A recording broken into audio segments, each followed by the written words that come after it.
right, we can go ahead and get started, Commissioner, because certainly we will record it. And actually, I see Councilman Click Bruce coming in now. So that is a good timing. So I'll call the meeting to order. This is a meeting of the COVID-19 Response Committee. And we are here today with the Commissioner of Health and Human Services, Commissioner Helen Calton Harris, as well as my colleague, Ward 5 City Councilor Click Bruce. And I called this meeting today just as a check-in with the commissioner relative to the status of the pandemic, the city's ongoing response to that, and what plans are in place and what information we need to know and communicate to constituents ahead of the winter season. We're also joined by Councilor Tim Allen as well as Councilor Justin Hurst. And so at this time, Commissioner, I would turn it over to you to share any information that you feel we should be aware of, and then recognize councilors for any questions that they may have. Yes, thank you very much, Councilor Letterman, for calling this meeting. I'm happy to update you as far as the department's response and what our data is showing us at this point. At this point, the data is showing us a decrease in the cases in the city of Springfield. Last week, and I say only, we had 192 cases, which is low compared to the 328 cases that we are accustomed to seeing. So our data is showing us that in our city, our numbers are trending down. I do not expect that that is going to continue. I did have a conversation with Dr. Kerouac yesterday, and he tells me that hospitalizations are increasing. So while we're seeing our numbers decrease, he's seeing an increase in hospitalizations. One of the reasons I believe is when you look at the data from the city of Springfield, for the first time in a long time, we're seeing an age shift. That age shift is that the 51 and older group, who used to be the lowest group of COVID-19 positive cases, is now the highest group of COVID-19 cases. So last week, the 51 and older group constituted 45.8% of our cases, as compared to the 30 and under group, which used to be the highest cases, are at 27.6, and then 31 to 50 is 26.6. So I think the shift really has to do with the fact that the older cases tend to be the ones who are hospitalized. Dr. Kerouac also told me that they had 3 individuals in ICU, and that is a low number by comparison to what we have seen. So our numbers trending down, hospitalizations appear to be trending up. Also, we must keep and factor in the flu. And so this is expected to be a year where the flu is going to be raging on some levels. That's the prediction. Whether or not that happens is something that we will see, but I anticipate between flu and COVID, it could be the reasons hospitalizations are increasing. We still continue here, and again, the data is on the city's website. We still continue here to have a COVID-19 clinic every Tuesday from 9 to 12 here at the Department of Health and Human Services, where we are doing the new boost, I'm calling them the new boosters, but the booster that responds to the Omicron variants. That's every Tuesday. We did a vaccination clinic at St. John's Congregational Church 2 Saturdays ago, and we had about 50 of our residents come out, which was really good to see that people took advantage of us being, it was held on a Saturday. And so we made it hopefully very easy for people to show up, and they did. We are doing a flu clinic November 9th at the Raymond Jordan Center for our seniors. We will schedule others, but I am giving you the flu clinics that we've scheduled to date. We will also be doing flu shots here at the department as well. So the COVID-19 continues to be a challenge. The state is going to give us gift cards of $75 to give to everyone who is boosted. So incentives are still going to be a part of what we do. We have not gotten those gift cards yet, but I do anticipate that we will get those gift cards so that we can give them out to our residents. For the first time as well in the city, I am seeing the white COVID-19 cases last week constituted 49% of our positive cases. African-American Black was 13%, other Hispanic was 16.1%, and Native Hawaiian was 0.5%. So again, you're watching, or at least I'm watching, a shift in some of the data that is trending a little differently than that we were accustomed to in the past. So I will stop there and see if you have any questions, but that's just really a high-level report.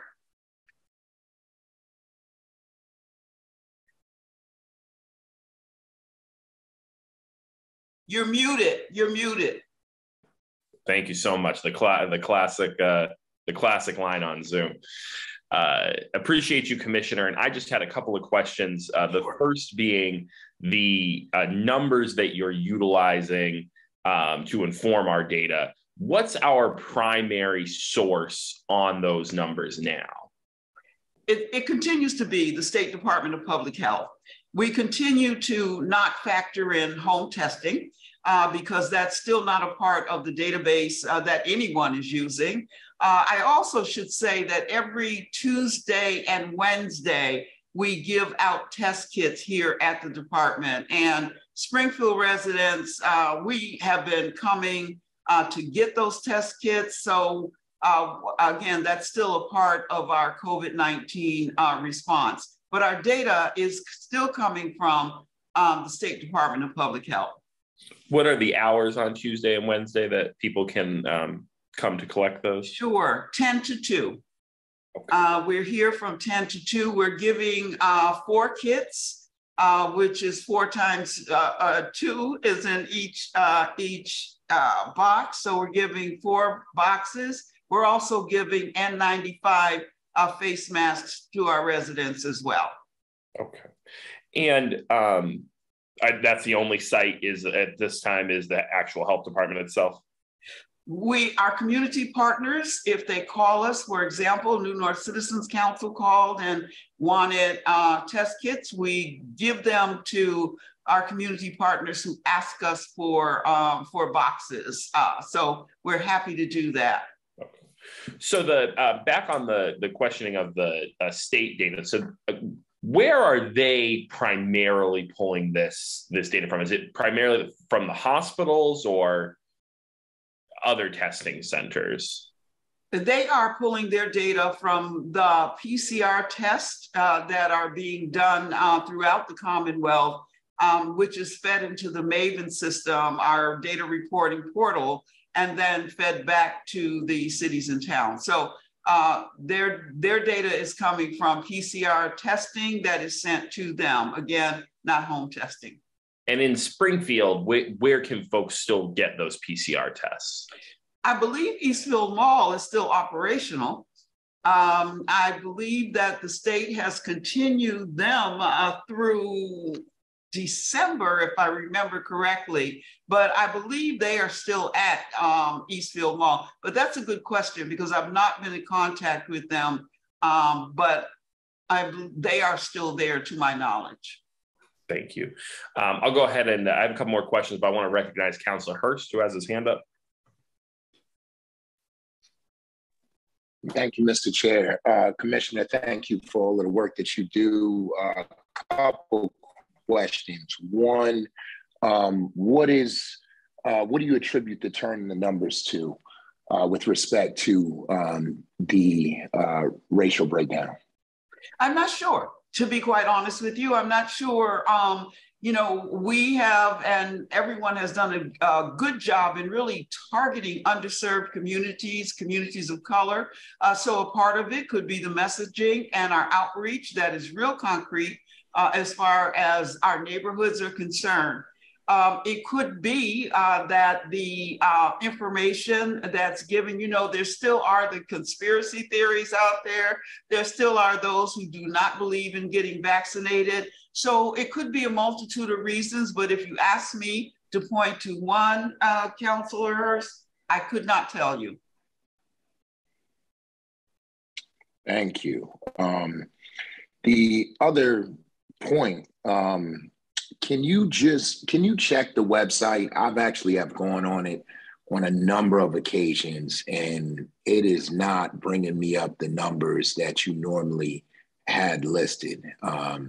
And it actually is taking me to it. It's not bringing anything up. And there are multiple pages on your website that just aren't coming up. So if you could just double check those, that would be greatly appreciated. And then the other question that I have, there's supposed to be a new variant that is evading the most recent booster shot. Do you have, and many are saying that it's already here in Mass and Western Mass. I forget the name that they title it, but do you have do you have any information on that and, you know, any perspective on it, its impact? It was my understanding that the current booster was effective against the new BA.5 variant. I believe that's what you're referring to. And so I was understanding that, again, that individuals who got that booster would be protected against the new variant. They are saying it is here in Massachusetts. Again, our numbers are not reflecting it in the city of Springfield yet, but it could happen. But I will check that for you because I think that that's an excellent question to ask. And but it was my understanding that this latest booster was effective against that Omicron variant, BA.5. I'm not sure it's the BA.5, but I'll double check while other folks are asking questions. The last question that I had was the East Springfield Neighborhood Council is offering incentives, which it sounds like you all are also getting ready to do too, for folks who get vaccinated. I think they're offering a big wide gift card. I was wondering whether you knew how effective that program has been in terms of getting folks boosted. Have you been following that at all? I actually met with them yesterday, and Kathy Brown appears to believe that giving the gift cards has been an effective strategy. She's very pleased about the vaccination clinic and the numbers that they're seeing. So in talking with her, it seems as if the strategy is working. At least that's what she reported to me yesterday. Thank you, Commissioner. Thank you. Let me tell you that, Councilor Hurst, I send all of my links and data over to Bill Baker to put up on the website. I will check in with him to make sure that he is doing that, because I do give him that data on a weekly basis. Yeah, so just so you know, so when I go to the city's homepage and I go to COVID-19 vaccine appointment and clinics, when I click on it, it goes to skip to main content, Springfield. It doesn't give any of the information that that it seems like it's supposed to give and that I've seen previously. So I don't know if it's just me on my end, but it definitely has happened the last 2 or 3 times that I've gone. The only one that seems to be working is like Mayor Sarno's daily cabinet meeting updates. And that shows when you click on that link, it goes to the page. But the situational timeline is not working on my end. And then the statistical information on the website is not working on my end. the COVID-19 stop the spread testing is working. So I just would go through just check it out, just to see what is happening. Thank you, because I never go on the website. So I don't know. I just assume that when I send it, it's being put up. So I'm not on the city's website that often, but I'm going to check in with Bill Baker to make sure, and at least have him walk me through how to access the appropriate links, and then I can let you know. You said you're going to check on that new variant for me, but I mean, I can certainly do that as well, but because you don't think it's the BA5, you think it's another. I don't. I know the article that I specifically read said that it was able to evade the new booster shot, and I'm almost 100% positive that you're spot on with the BA5, and that and that this particular booster shot was effective with that. So I'll check in a few minutes, but okay, I'll check as well. But thank you. Thank you, and thank you, Mr. Chair. Thank you, Councilor. I think Councilor Hurst is referring to the XBB variant. The what? There you go. XBB. And I was also curious about that myself. We probably read the same article. And sure. So, yeah, it's the XBB variant. It seems that XBB, B as in boy, B as in boy, B as in boy, XBB. Okay, got it. Thank you, Mr. Chair. And I suspect we may have further discussion on that as more information becomes available. I guess in that respect, the other question I had is, currently, what is the best advice for folks on where they should be in the vaccination schedule, right? So folks had the first dose, the second dose, and then there was the booster that was recommended across the board. Where are we now? Where should folks be if they want to be as protected as possible? So the first and second dose we know about. Then there were individuals like myself who got a booster after that. And then 4 months after that, I became eligible for the new variant booster. So if individuals did not get that first booster, they can go right to this current booster and be fully protected. So I guess what I'm saying is you don't have to back up and get a booster and then another booster. This one, I understand, is supposed to be an annualized booster. But with the XBB variant, and I just talked to Dr. Carroll yesterday, and yeah, I mean, I'm wanting to read the article. Where did you read the article? The article is on Mass Live. The headline is, I can send you the link. Is it today? It was October 26th. Okay. I can send you the link, Commissioner. Okay. On it. And so relative to the boosters, so at this time, there is essentially a fourth booster for folks or a fourth shot, a second booster. What is the recommended eligibility for that? Should anybody who had a booster more than 4 months ago be considering this second booster now? Particularly those individuals, again, over the age of 55, who have chronic diseases, who may be immune compromised. It's highly recommended that those individuals get boosted. That is our priority population. As far as the younger ages are concerned, they are eligible for boosters. And it is recommended, but it's very important for those who, are over the age of 55, have chronic diseases, or are immune compromised. And the current availability of that is Tuesdays 9 to 12 at your booster clinic, plus pop-ups, plus are CVS and Walgreens still making these available? Yes. Okay. And the website is still active to locate them as well? Yes. Okay. Are there any other questions from members of the council for the commissioner?